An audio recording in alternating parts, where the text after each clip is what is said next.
Hello, this is the luckiest maths teacher in the world. Thank you so much for tuning into this video in which we will look at logarithms and exponential equations. So logarithms or logs, they help us solve exponential equations. It turns out a to the power of x equals b and log a of b equals x, they are equivalent statements. So what's happening here is if you have a to the power of x equals b and you want to know x, logs give us a way to make x the subject and to solve the equation. And that's because logs are the inverse of exponential functions. If you raise 2 to the power of something, log base 2 undoes that, just like multiplication undoes division. So when we have logs like this, we call this one here the base. This is log base 2 of 128.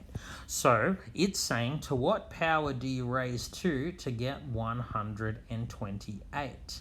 It's solving this equation here. Now, on your calculator, some calculators don't allow you to input the base. If that's the case with your calculator, you'll need to write it as log of power on top and log of base on the bottom. So some calculators only have one log function, which is by default log base 10, and then you'll need to use this called the change of base formula. If you put that on your calculator, you get 7. Log 2 of 128 is 7, because 2 to the power of 7 is 128. So what would be log base k of 1 on root k? Well, we know from the work we did on fractional indices and surds that 1 on root k is k to the power of a half because of the root, and negative because it's on the bottom of the fraction. So this is saying, to what power do you raise k to get k to the negative a half? Well, you raise k to the negative a half to get k to the power of negative a half. So the answer there is just negative a half.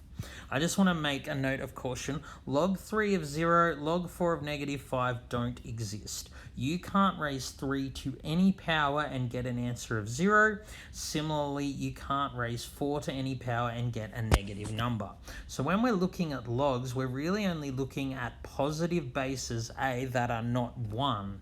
So log base a of 0 never exists. Log base a of a negative never exists. You'll get an error if you try to put it in your calculator.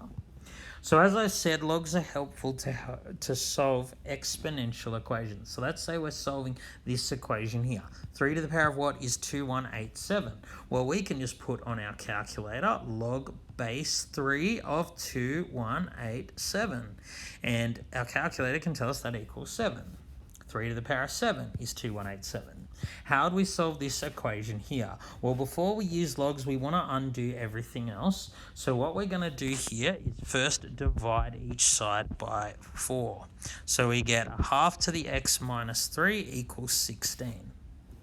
So now we're going to take the log of both sides. So we get x minus 3 is equal to log base a half of 16. So remember, the power is what we want by itself. This thing here is equal to log base this of this. So log base a half of 16, you can put in your calculator, it actually equals negative 4. Half to the power of negative 4 gives 16. So x minus 3 is negative 4, add 3 to both sides, x is negative 1, and we're done. Alright, let's now have a go at solving a worded problem. So a bank offers 3.6% interest compounded annually. How long would it take my investment to double? So we're talking about compound interest, exponential growth. So we're going to use the formula A equals P1 plus R over 100 to the power of n. So in this question, we're told that R is equal to 3.6. So we'll go and substitute that. Now we want the investment to double. We've seen previously that that means that A, the amount you end up with, is double the principal. So we can solve this equation for n. We can do that now that we have logs. See, I can just divide each side by p, and I get 2 equals blah, blah, blah. So I want n by itself. So the rule of logs is, if this to the power of this equals that, then the power that I want, which is n, is going to be log base of this. So this is just 1.036 of 2. So again, in your calculator, if it doesn't allow you to input the base, you'll have to put just log of the power on top and log of the base on the bottom. So that's only if your calculator doesn't allow you to input the base. So putting that in our calculator, we get n is about 19.6. So since it's compounded annually, we want to round it up to the next year. It will take about 20 years to double. All right, let's look at one more example. So now we're going to look at solving this equation here. This is pretty tricky. So this is an exponential equation, but it's harder for you to identify this as a quadratic. So this is what we're going to do in these situations. I'm just going to let y equal 5 to the power of x. Notice that 25 to the power of x is the same as 5 to the x squared, because obviously 5 squared is 25, so that's y squared. So when you have, a term and the term squared, think quadratics. So I can rewrite this equation as 25 to the x is y squared.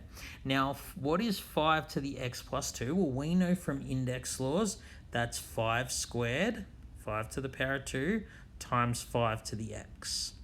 But hang on a minute, 5 to the x is y. I can rewrite this as minus 25y.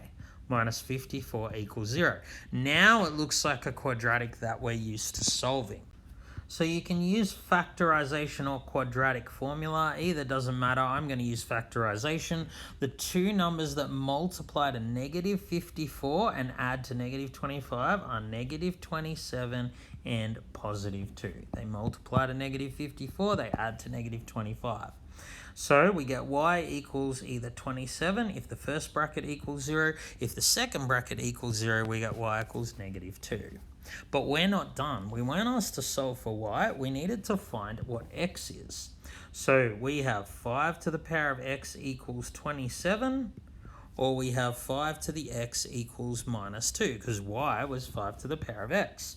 Now notice that this one here doesn't have any solutions. 5 to any power will always be positive. It can't be negative 2. So let's just focus on this one here.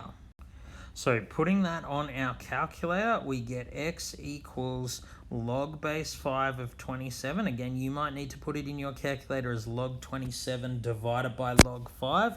But either way, you should get about 2.048 and we're done. All right, thank you so much for tuning into this video. This has been the luckiest maths teacher in the world. Have a great day.